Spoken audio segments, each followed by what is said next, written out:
Assalamualaikum warahmatullahi wabarakatuh. Selamat pagi. Kami dari kelompok 3, di sini kami akan menjelaskan video tentang isolasi bahan aktif dari karang lunak dan mangrove. Selamat menyaksikan. Perkenalkan, nama saya Aranarta dengan NIM 2204112970. Di sini saya akan menjelaskan latar belakang. Indonesia merupakan negara kepulauan terbesar di dunia yang mempunyai panjang pantai sekitar 81.000 km yang kaya akan terumbu karang dan biota lainnya.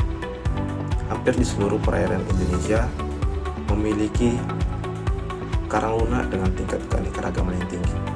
Karang lunak juga menjadi salah satu hewan penyusun ekosistem terumbu karang dan menjadi salah satu pemasok senyawa tumbuhan, yaitu senyawa karbonat. Karang lunak Sarcophyton sp merupakan salah satu jenis karang lunak yang memproduksi senyawa kimia alami. Sedangkan mangrove merupakan tumbuhan yang kaya senyawa bioaktif. Senyawa bioaktif yang terdapat pada mangrove dapat disintesis oleh organisme lain seperti jamur ataupun bakteri endorit. Sarcophyton sp dan mangrove dapat diisolasi menjadi bahan aktif melalui teknik kromatografi. Sarcophyton sp dapat diisolasi menjadi bahan aktif menggunakan kromatografi lapis tipis, sedangkan mangrove menggunakan kromatografi kolom. Kromatografi lapis tipis atau yang bisa dikenal dengan KLT adalah salah satu jenis teknik pemisahan dalam menganalisis kimia untuk memisahkan komponen-komponen dalam campuran. KLT sangat bermanfaat dalam berbagai bidang seperti bidang kimia alami, biokimia, dan analisis makanan.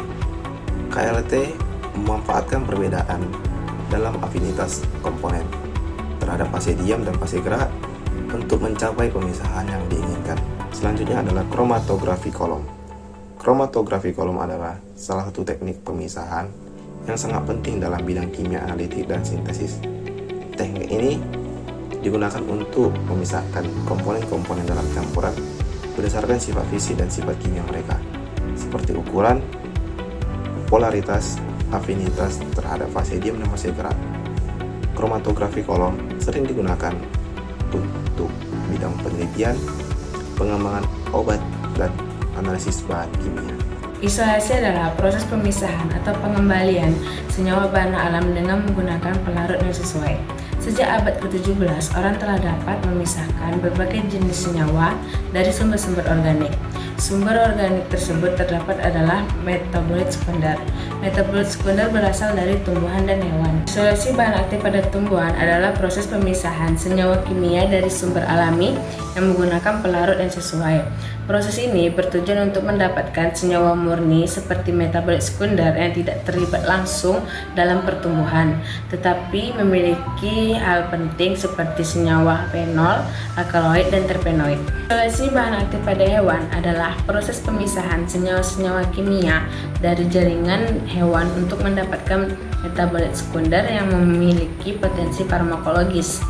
Metode ini melibatkan lysis sel untuk memisahkan DNA dan komponen lainnya, serta penggunaan pelarut yang sesuai untuk ekstraksi senyawa aktif. Teknik ini penting dalam bioteknologi dan penelitian kesehatan, karena senyawa yang diisolasi dapat digunakan sebagai obat atau bahan aktif lainnya. Metode isolasi dibedakan menjadi dua. Pertama ada fisis yang melibatkan sifat fisik seperti kelarutan. Kedua ada kimia yang melibatkan reaksi kimia untuk memisahkan senyawa. Baik, berikutnya ada penjelasan tentang kromatografi. Kromatografi adalah suatu teknik pemisahan campuran berdasarkan perbedaan kecepatan perlambatan komponen dalam medium tertentu. Prinsip pemisahan kromatografi yang adanya distribusi komponen-komponen fase gerak dan fase diam yang berdasarkan sifat fisik komponen yang akan dipisahkan. Menurut Pat et al. 2020, Sarcophyton merupakan salah satu jenis karang lunak yang memproduksi senyawa kimia alami dan dikenal dengan istilah produk alami. Senyawa kimia alami tersebut berpotensi sebagai sumber obat alami. Senyawa kimia aktif yang terdapat pada karang lunak Sarcophyton menunjukkan aktivitas sebagai antibakteri, antifungi, antitumor, neurotoksik, dan anti-inflamatori yang bermanfaat bagi industri farmasi. Perkenalkan, nama saya Yoga Putra Ananda. Di sini saya akan melanjutkan materi sebelumnya. Saya akan menjelaskan mekanisme isolasi bahan aktif dari karang lunak Sarcopithecus sp menggunakan kromatografi lapis tipis. Karang lunak Sarcopithecus sp berpotensi sebagai antibakteri, antifungi, antitumor, antiinflamasi, dan neurotoksik. Menurut Valencia et al. 2021, adapun mekanisme dalam isolasi bahan aktif adalah sebagai berikut. Yang pertama, isolasi dimulai dengan 100 gram sampel dipotong kecil-kecil, kemudian dimaserasi. Ekstraksi dilakukan secara bertingkat berdasarkan kepolaran pelarut, di mana menggunakan pelarut metanol, etil asetat, dan heksana dengan perbandingan sampel dan pelarut yakni 1:2.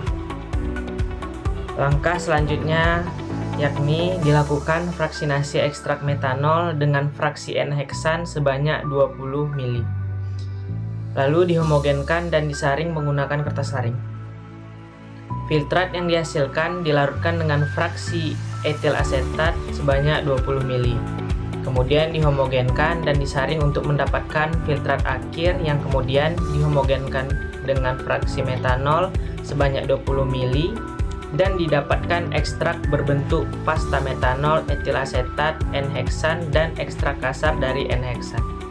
Kemudian, renemen yang dihasilkan memiliki bobot yang berbeda dan diketahui nilai total renemen fraksi karang lunak yaitu 57,38%. Dengan sisa 42,42% ialah kadar garam.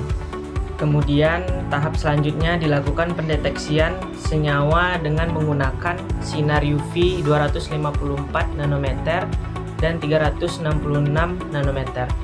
Dan terdapat penampakan noda berwarna merah yang memungkinkan karang lunak Sarcopithecus sp mengandung banyak senyawa golongan terpenoid atau steroid. Kemudian dilakukan screening plak kromatografi lapis tipis atau KLT menggunakan eluen, N-heksan, dan etil asetat. Ditemukan 3 jenis senyawa metabolit sekunder pada karang lunak Sarcopithecus sp, yaitu alkaloid, terpenoid, dan flavonoid. Reaksi yang digunakan Wagner-Meyer yang ditandai dengan warna hijau kuning, Wagner alkaloid yang ditandai dengan coklat kuning, dan Dragenroth yang ditandai dengan warna hijau kuning. Seneretia alba adalah salah satu jenis mangrove yang banyak ditemukan di Sulawesi Utara dan sudah dikenal banyak mengandung zat-zat bioaktif yang terkandung di dalamnya.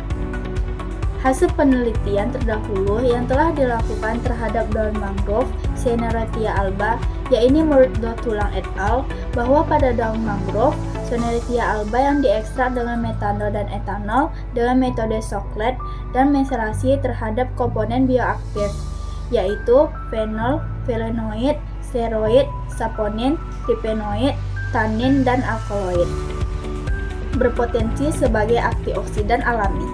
Perkenalkan, nama saya Muhammad Zidan dengan NIM 2204-112943. Di sini saya akan menjelaskan tentang mekanisme isolasi mangrove menggunakan kromatografi. Yang pertama itu ada menyiapkan sampel, di mana sampel pada tanaman mangrove yang biasanya digunakan yaitu daun, kulit batang, akar, dan buah mangrove yang telah dibersihkan dan dikeringkan. Kemudian digiling untuk memudahkan proses ekstraksi. Yang kedua itu ada ekstraksi, di mana ekstraksi yang dilakukan dengan menggunakan pelarut organik seperti metanol, etanol, kloroform, atau etil asetat, melalui teknik seperti perendaman, maserasi, atau ekstraksi ultrasonik.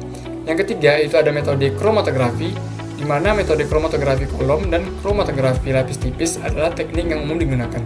Kromatografi kolom memisahkan senyawa berdasarkan polaritasnya, sedangkan kromatografi lapis tipis digunakan untuk memantau kemajuan pemisahan. Yang keempat itu ada proses pemisahan, di mana ekstrak yang telah dimasukkan ke dalam kolom berisi fase diam dan fase gerak akan mengalir melalui kolom, sehingga memisahkan senyawa berdasarkan interaksi mereka dengan fase diam dan fase gerak.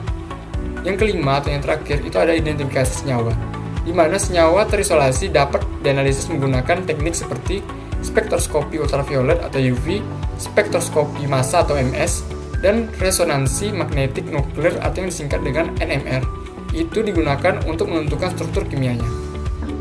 Berikut kesimpulan dari kelompok kami, isolasi bahan aktif dari karang lunak dan mangrove memberi memberikan kontribusi signifikan dalam bidang bioteknologi dan farmasi.